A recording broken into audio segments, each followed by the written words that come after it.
Hello everyone, Saraswati Shikshan Sadan Convent Senior Secondary School, Rikoshi Ganganar. Welcome to all the online classes of class 9th Hindi. We have online admission start from season 2020-21. So let's start chapter 10 of class 9th. नमस्कार दोस्तों, आज हम क्षितिज के एक नए पाठ वाक के बारे में पढ़ेंगे। इसकी कवित्री है लाल दत्त। लाल दत्त का जन्म कश्मीर में स्थित एक गांव में हुआ। इनको ललेश्वरी, लला रिफा, लाल, योगेश्वरी आदि नामों से जाना जाता है।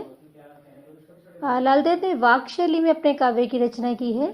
जिस प्रकार हिंदी साहित्य में कबीर व बिहारी के दोहे, तुलसी की चौपाइयाँ, मीरा के पद, रसखान के सेवैये प्रसिद्ध हैं, उसी प्रकार हिंदी कश्मीरी साहित्य की उनके वाक प्रसिद्ध हैं हिंदी साहित्य में। तो आइए पढ़ते हैं। सबसे पहले वाक।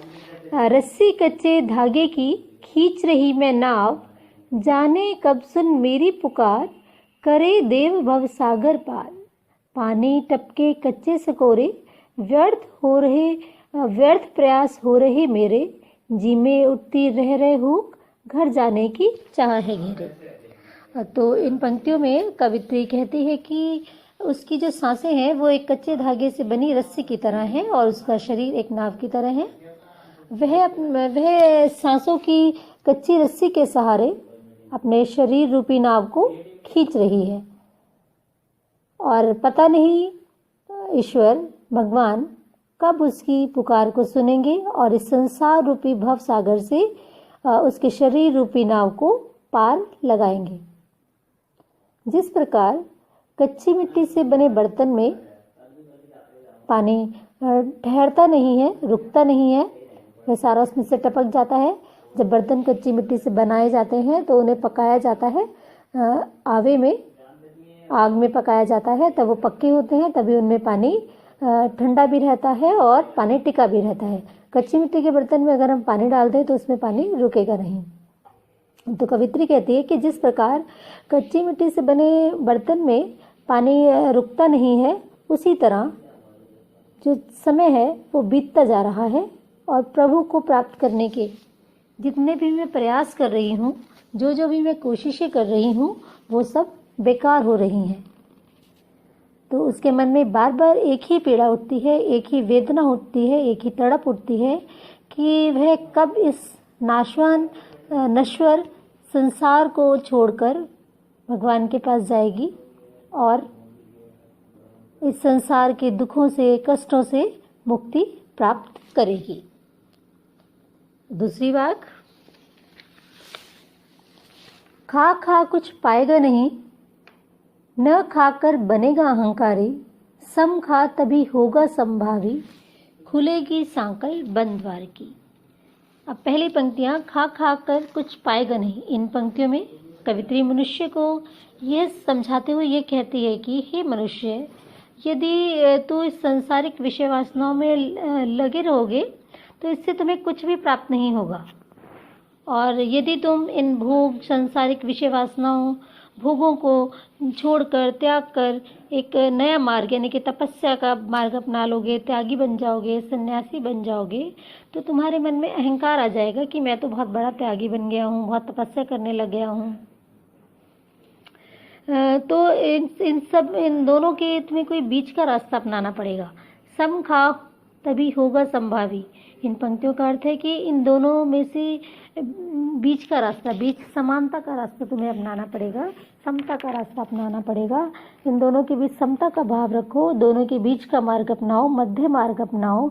इसी समता के भाव से, मध्य के मार्ग को अपनाने से तुम प्रभु को प्राप्त कर लोगे और प्रभु को प्राप्त करने के जितने भी द्वार हैं, सभी द्वार खुल जाएंगे और परमात्मा से, उस प्रभु से तुम्हारा मिलन हो जाएगा। और तीसरी बात पढ़ते हैं। आई थी सीधी राह से, गई न सीधी राह, सूक्ष्म सेतु पर खड़ी थी, बीत गया दिल आह, जीव टटोली छोड़ी न पाई, माझी को दूं क्या उतराई। इन पंक्तियों में कवित्री यह कहना चाहती है कि ईश्वर प्राप्ति का जो मार्ग उसने चुना वह उपयुक्त नहीं था। वह कहती है कि वह तो इस संसार में सीधी राह पर चलने के लिए आई थी, किंतु वह उल्टी राह पर, उल्टे रास्ते पर चल पड़ी। इस संसार में आकर मोह माया सांसारिक उलझनों में फंसकर प्रभु प्राप्ति का जो रास्ता उसे अपनाना चाहिए था वह नहीं अपना पाई और वह रास्ता भटक गई। उसने गलती से हठ योग का मार्ग अपना लिया। वह जीवन भर सुषुम्ना नाड़ी के सहारे कुंडली जागरण में लगी रही और इसी में उसका सारा जीवन बीत गया। जीवन के अंतिम समय में जब उसने अपनी जेब टटोली अर्थात अपना आत्मनिरीक्षण किया तो उसने पाया कि उसने जीवन में कभी प्रभु की भक्ति नहीं की। अब उसे ये चिंता सता रही थी कि इस संसार रूपी सागर से पार लगाने वाला नाविक अर्थात ईश्वर जब उससे उतराई के रूप में उससे सत्कर्म पूछेगा, उससे पूछेगा कि तूने क्या क्या अच्छे कर्म किए हैं, तो उसे देने के लिए, उसे बताने के लिए उसके पास कुछ नहीं होगा। तब वह भगवान से क्या जवाब देगी, उसको क्या बताएगी। इसके बाद हम पढ़ेंगे अंतिम वाक्य। थल थल में बसता है शिव ही, भेद न कर क्या हिंदू मुसलमान, ज्ञानी है तो स्वयं को जान, वही है साहिब से पहचान। तो ये पंक्तियाँ सरल जैसे आपको सुनने से ही समझ आ रही हैं। इसमें ये बताना चाहती है कवित्री कि ईश्वर जो है सर्वव्यापक है, वो हर कण कण में विद्यमान है। ईश्वर की सर्वत्र उपस्थिति के बारे में कवित्री कहती है कि ईश्वर हर स्थान में व्याप्त है, हर जगह है। हे मनुष्य, तू धार्मिक आधार पर हिंदू मुस्लिम का भेदभाव त्याग दे। हम हिंदू हैं, वो मुस्लिम है, इस तरह के भेदभाव अपने मन से निकाल दो। ईश्वर को जानने से पहले तुम खुद की पहचान करो, खुद को जानो, अपना आत्मनिरीक्षण करो। इससे तुम्हें प्रभु प्राप्ति में आसानी हो जाएगी, प्रभु को पहचानने में तुम्हें आसानी हो जाएगी। और ईश्वर ही आत्मा के रूप में हम सब में निवास करता है।